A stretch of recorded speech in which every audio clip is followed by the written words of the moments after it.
Maybe 40 years back, Chairman Mr. Dr. Pratap Reddy had a vision to bring international care for Indian patients. I think today we are bringing Apollo care to our international patients, and I think we have come a long way. நான் doctor Appaji Krishnan. 24 வருஷமாக நானும் doctor Sajan Hegde. இவர் 1994 Apollo hospital join பண்ணார். நான் 2002 join பண்ணேன். நாங்கள் 2 பேரும் 24 வருஷமாக ஒன்றா வேலை செஞ்சுருக்கோம். முதுகு தண்டுவட அறுவை சிகிச்சை நிபுணர்கள் 2 பேருமே வெறும் ஸ்பைன் சர்ஜரி மட்டும். நாங்கள் எங்களோட பேசிக் ட்ரைனிங் ஆர்த்தோபெடிக்ஸ், அதுதான் எங்களோட பேசிக் ட்ரைனிங். அதுக்கப்புறம் ஸ்பைன் சர்ஜரி முடிச்சுட்டு இப்போ ஸ்பைன் சர்ஜரி மட்டும் பண்ணிகிட்ருக்கோம். கரண் பூரி எங்கள் ஹாஸ்பிட்டலோட சிஇஓ. இந்த குழந்தை சுரினாம் அப்படின்ற ஒரு நாடு சவுத் அமெரிக்கா கண்டத்தில் இருக்குது. 3 கண்டம் தாண்டி அங்கேருந்து வந்திருக்காங்க. ஸோ அவங்க அம்மா இப்போ சொல்றது கேட்டிருப்பீங்க. அவங்க ஆன்லைனில் போய் நிறைய ஹாஸ்பிட்டல், நிறைய கண்டத்தில், அமெரிக்காவில், கனடாவில், யுனைடெட் கிங்டம், லண்டனில் இருக்கிற ஹாஸ்பிட்டல் எல்லாருக்கும் எழுதுனாங்க. மெயிலில் செக் பண்ணி யார் நல்ல அறுவை சிகிச்சை நிபுணர், யார் இதில் ஸ்பெஷலிஸ்ட்னு கண்டுபிடிச்சி அவங்களுக்கெல்லாம் மெயில் போட்டிருக்குறாங்க.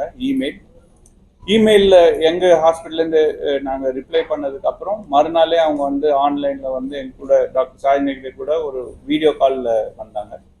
வீடியோ காலில் என்னென்ன இந்த பொண்ணுக்கான இருக்கிற பிரச்சனை என்னன்னு கண்டுபிடிச்சிட்டு, சார் ஒரு இதுக்கு இந்த மாதிரி ஒரு ஸ்டேஜ் ட்ரீட்மெண்ட் தான் பண்ண முடியும், ஒரே இதில் பண்ண முடியாது, ஏன்னா இது ரொம்ப பெரிய வளைவு இருக்குது. ஸோ அந்த வளைவை நேராக பண்ணணும்னா ரொம்ப நாள் ஆகும், அதுக்கு நீங்கள் தயாராக இருந்தீங்கன்னா இந்தியாவுக்கு வந்தால் தான் அது முடியும்னு சொன்னது. அவங்க மற்ற எங்களை பற்றி எல்லாம் தெரிஞ்சுக்கிட்டு இங்கே வந்தாங்க. அந்த பாப்பா பார்த்தீங்கன்னா 15 வயசு. நான் முன்னாடியே சொன்ன மாதிரி 120 டிகிரி பெண்டு ஸ்பைன் நேராக நீங்கள் முன்னாடிலேருந்து பார்த்தா நேராக ஒரே கோடு தான் இருக்கணும். இந்த பாப்பாவுக்கு சைடில் வளைஞ்சி, அது ரைட் சைடில் 120 டிகிரி வளைஞ்சி இருக்குது. 120 டிகிரி வளைவுன்றது ஒரு காலத்தில் 30-40 வருஷத்துக்கு முன்னாடி நம்ம நாட்டிலையும் நிறைய பேர் பார்த்துருப்போம். ஏன்னா அப்போ இதுக்கான அறுவை சிகிச்சை இருக்குது இல்லைன்னு யாருக்கும் தெரியாது. அவங்க நாட்டிலையும் ஒருவேளை அதனால விட்டுருப்பாங்க. ஸோ இங்கே அந்த பாப்பாவுக்கு ட்ராக்ஷன் அப்படின்ற ஒரு ஃபஸ்ட்டு என்னென்னா, தலையில் ஒரு கவசம் போட்டுட்டு அதுலேருந்து வெயிட் போட்டு அவங்களோட பாடி வெயிட் கிராவிட்டி வச்சு நாங்கள் அவங்களோட ஸ்பைனை கரெக்ட் பண்ண ட்ரை பண்ணோம். ஸோ 120 டிகிரிலேருந்து 98 டிகிரிக்கு அந்த கரெக்ஷன் வந்தது. 3 வாரம் ஆச்சு அது கரெக்ட் பண்ணுறதுக்கு. அது இல்லாமல் அந்த ஸ்பைனும் கொஞ்சம் லூஸ் ஆகிடும். ஸோ கரெக்ஷன் அப்போ ஈஸியாக இருக்கும். அது 98 டிகிரின்றதும் திரும்ப அவ்வளோ சாதாரண அறுவை சிகிச்சையினால் நேர்படுத்த முடியாது. அதனால இந்த பாப்பாவுக்கு 2 ஸ்டேஜாக பண்ணோம். ஒன்று முன்பக்கமாக செஸ்ட் வழியாக உள்ளார போய் அவங்களுக்கு இருக்கிற டிஸ்க் எல்லாம் ரிலீஸ் பண்ணிவிட்டு, அதுக்கப்புறம் பின்பக்கமாக போய் ஸ்க்ரூ போட்டுட்டு, அந்த விலா எலும்பு இருக்கு இல்லைங்களா, ரிப் ஸ்பைனில் போய் அட்டாச் ஆகிருக்கும். ஸோ அதெல்லாம் ரிலீஸ் பண்ணிவிட்டு அதுக்கப்புறம் ஸ்க்ரூவும் ராடும் போட்டு நேராக பண்ணும்.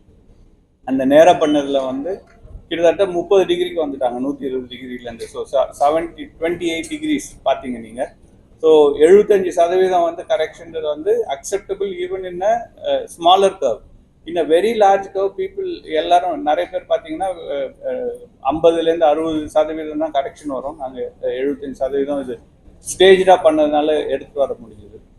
இதுக்கு முக்கிய காரணம் பார்த்தீங்கன்னா சாரோட எக்ஸ்பர்டிஸ், அவரோட எக்ஸ்பீரியன்ஸ் இருக்குது. நாங்கள் 2 பேரும் கிட்டத்தட்ட 25 வருஷமாக ஒன்றா செய்கிறோம். ஸோ அந்த டீம் எஃபர்ட் இருக்குது. எங்களோட டீம் இப்போ பார்த்தீங்க, டாக்டர் விக்னேஷ், டாக்டர் ஹரித், அவங்களோட ஹெல்ப் இருக்குது. எங்களோட மயக்குனர் டாக்டர் வசந்த், அவங்க டீமில் டாக்டர் பூர்ணா, மீனா, பிரியா அண்ட் ஐஸ்வர்யா, அவங்க 4 பேர் முக்கியமாக அவங்க இந்த டீமோட.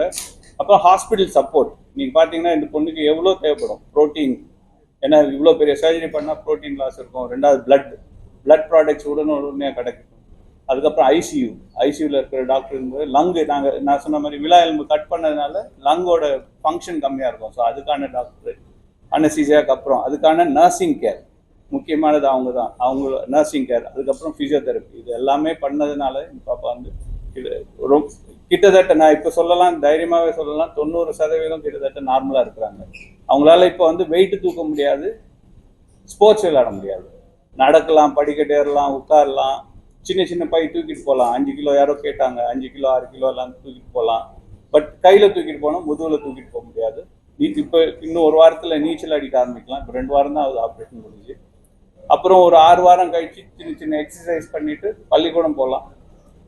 3 மாதம் கழிச்சு அதுக்கப்புறம் சின்ன சின்ன ஸ்போர்ட்ஸ், அதாவது கான்டாக்ட் ஸ்போர்ட்ஸ் இல்லாமல் அவங்க இண்டிவிஜுவலாக ஸ்போர்ட்ஸ் விளாட்றது எது வேணாலும் பண்ணலாம். 6 மாதத்துலேருந்து கான்டாக்ட் ஸ்போர்ட்ஸ் கூட விளாட ஆரம்பிக்கலாம்.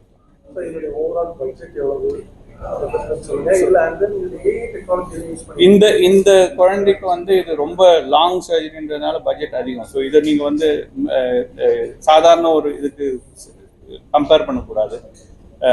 இது கம்பேரிசன் பார்த்தீங்கன்னா ஒரு சாதாரண சர்ஜரி இந்த மாதிரி வளைவு 60 டிகிரி இருக்குதுன்னா 8 10 லட்ச ரூபா தான் ஆகும். எங்கே போனாலும் அவ்வளோதான் காசு ஆகும். இந்த பாப்பாவுக்கு நான் சொன்ன மாதிரி 16-17 லட்ச ரூபா ஆனதுக்கு காரணம் வந்து 3 வாரம் அட்மிட் ஆயிருந்தாங்க, அந்த ட்ராக்ஷன் போட வேண்டியது இருந்தது.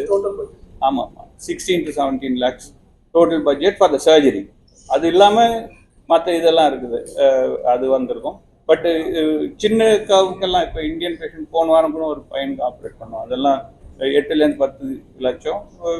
ஒரு நாள் 2 நாள் தான் ஹாஸ்பிட்டல். இந்த பாப்பாவுக்கு வந்து 3 வாரம் ஃபஸ்ட்டு, அதுக்கப்புறம் ஒரு வாரம் அது ஹாஸ்பிட்டல் இருந்ததுனால அதிக காசு செலவாச்சு. வேற என்ன கேட்டீங்க? ட்ரீட்மெண்ட் அதான் ஃபர்ஸ்ட் 3 வாரம் வந்து அந்த ட்ராக்ஷன் போட்டிருந்தோம். ஸோ ட்ராக்ஷன் போட்டிருந்தோம் ஹாஸ்பிட்டலில் தான் இருக்கணும். ஏன்னா அந்த ட்ராக்ஷன் நாங்கள் வெயிட் ஏற்றிக்கிட்டே போவோம் வாரம். ஃபர்ஸ்ட் 5 கிலோவில் ஆரம்பித்து 12-13 கிலோ வரலாம் அதிகப்படுத்தணும். அப்போ தான் அந்த கொஞ்சம் கொஞ்சமாக தான் உடனடியாக போட்டால் உள்ளார ஸ்பைனல் அந்த வெர்டிபிராக்குள்ளார ஸ்பைனல் கார்டு இருக்குது. ஸோ தண்டுவாடம் அது வந்து அடிபட்டதுன்னா அப்புறம் கால் சைடு போயிடும், உங்களுக்கு எல்லாம் தெரியும். ஸோ அது வராமல் இருக்கிறதுக்கு அது மானிட்டர் பண்ணிட்டு தான் பண்ணணும். அது 2வது வெயிட் போட தலையிலேருந்து இழுக்கிறோம். ஸோ வலி இருக்கும். ஸோ வலிக்காக வீட்டுக்கு அனுப்புறது கிடையாது, ஹாஸ்பிட்டலில் தான் இருக்கும். 3 வாரம் 2 நாள் ஆப்ரேஷன் நடந்தது. அதுக்கப்புறம் 4 நாள் ஹாஸ்பிட்டலில் இருந்தாங்க. அவ்வளோதான். 4வது நாள் 5வது நாள் வந்து டிஸ்சார்ஜ் ஆகி வெளியில் போயிட்டாங்க. இப்போ வெளியில் தான் தங்கி இருக்கிறாங்க, ஹாஸ்பிட்டலில் இல்லை. டோட்டலாக நீங்கள் ஆர்டினரி பேஷண்ட்டாக இருந்தால் 3லேருந்து 4 நாள் தான். இது இந்த இந்த பாப்பாவுக்கு நாங்கள் ட்ராக்ஷன் போட்டதுனால அந்த எக்ஸ்ட்ரா 3 வாரம் ஹாஸ்பிட்டலில் இருக்கு. சார் இப்போ இவங்க வந்து நிறைய ஹாஸ்பிட்டல் போயிருக்காங்க, நிறைய கண்ட்ரிஸ் போயிருக்காங்க, நிறைய டாக்டர்ஸ் கூட பேசியிருக்காங்க. ஸோ அவங்க வந்து அப்போலோவோ கடைசியாக ஐடென்டிஃபை பண்ணியிருக்காங்க, இதுதான் பண்ணணும் அப்படின்னு. அவங்களோட ஒப்பீனியன் நீங்கள் எடுத்து பார்த்தீங்களா? அதாவது எப்படின்னா நம்ம வேரியஸ் கண்ட்ரிஸ் மேட்ச் பண்ணும்போது நம்ம கண்ட்ரீஸில் எதனால அவங்க இதை சூஸ் பண்ணாங்கன்னு நீங்கள் நினைக்கிறீங்க? அது அவங்களோட ரிசர்ச். அவங்க அம்மா சொன்னாங்க, அவங்க ஒரு ஆன்லைன் ரிசர்ச் பண்ணியிருக்கிறாங்க. ஸோ நிறைய பேர்கிட்ட பேசியிருக்கிறாங்க. எங்ககிட்ட முன்னாடியே அறுவை சிகிச்சை பண்ண பேஷண்ட்டோட ரிப்ளைஸ் எல்லாம் பார்த்து அவங்களையும் கான்டாக்ட் பண்ணியிருக்கிறாங்க. ஸோ எல்லாத்தையும் பார்த்துட்டு ப்ளஸ் சார் கூட ஒரு நாள் பேசினாங்க, ஆன்லைன் வீடியோ கால் பண்ணப்பவே அவங்களுக்கு வந்து இந்த இடம் வரணும்னு பிடிச்சிச்சு. நீங்கள் சாதாரணம் கிடையாது, 20,000 கிலோமீட்டர் வரணும். ஏன்னா அது பக்கத்துல யூஎஸ்ஏ இருக்குது. ஒரு 1000 கிலோமீட்டர் தாண்டி போயிருந்தாங்கன்னா யூஎஸ் போயிருக்கலாம். அது இன்னொரு 1000 கிலோமீட்டர் தாண்டி போயிருந்தாங்கன்னா கனடா போயிருக்கலாம். 2000 கிலோமீட்டர்ல அங்கே போயிருக்கலாம். இல்லை கீழ்பக்கம் ஆஸ்திரேலியா இருக்குது, அவங்களுக்கு இந்த பக்கத்துலேயே ஆஸ்திரேலியா இருக்குது, எங்கே வேணாலும் போயிருக்கலாம். பட் இங்கே அவங்க சூஸ் பண்ணது அதான். அவங்க சொன்னது அவங்களுக்கு உள்ளுணர்வு இருந்தது, இங்கே போனால் என் பொண்ணு நல்லா ஆகிடும் சொல்லிட்டு அதனால வந்தேன்னு சொன்னாங்க. இன்னொரு கேள்வி கேட்டீங்க, ஏஐ ரோபோட்.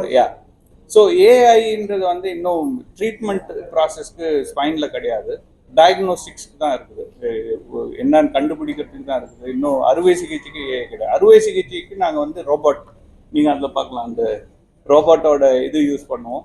அது என்னன்னா எங்களுக்கு அந்த ஸ்க்ரூ பிளேஸ்மெண்ட்டுக்கெல்லாம் இது பண்ணுவோம். அது டைப் ஆஃப் ஏஐ தான். பட் இதில் ஏஐயோட கலந்தது என்னன்னா கைடன்ஸ் சொல்லுவோம். இப்போ எப்படி ஏரோப்ளேன் வந்து ரன்வே பார்க்காம அவங்க வந்து இறக்குறாங்க, அந்த மாதிரி இது நாங்கள் எங்கே இருக்குன்னு பார்க்காம அது ஸ்க்ரூ போடுறதுக்கு இது வந்து எங்களுக்கு யூஸ்ஃபுல்லாக இருக்கும். ஸோ அது அந்த டெக்னாலஜி வந்து ரொம்ப கம்மியாக இருக்குது இந்தியாவில் பார்த்தாலே ஒரு 4-5 ஹாஸ்பிட்டலில் தான் இருக்குது. The clinical exceptional work which the team at Tenapet has done under the supervision of Dr. Sajan and Dr. Apaji. I think what is also important to note, the time taken in all of this. I think the time is of essence. The day sir received the call, the next day a consultation was done, patients came in. So what is important as an organization, as healthcare delivery partners, Apollo, I think we take pride in making sure that every life matters, every patient counts. So the turnaround times are very quick, and that's kudos to the team which is sitting in front of you. And we've just made it possible, such a major complex surgery in 4 months. January, patient calls, video consult is done, patient arrives, investigations are done, post-op, patient is walking in front of you. I think that's important, and I think this culture, this ethos comes in all of us through our beloved chairman. And we have surgeons like Dr. Apaji and Dr. Sajan who are sitting in front of you who are leading this. And as Sir rightly said, it's time for India to show to the world that we can do everything better than what countries in the West do. Yes. And that's our pride. So, and this is the message we would want all of you to take it to the normal public within India, outside, that yes, India is very much capable of doing such things. Thank you. Thank you. Thank you.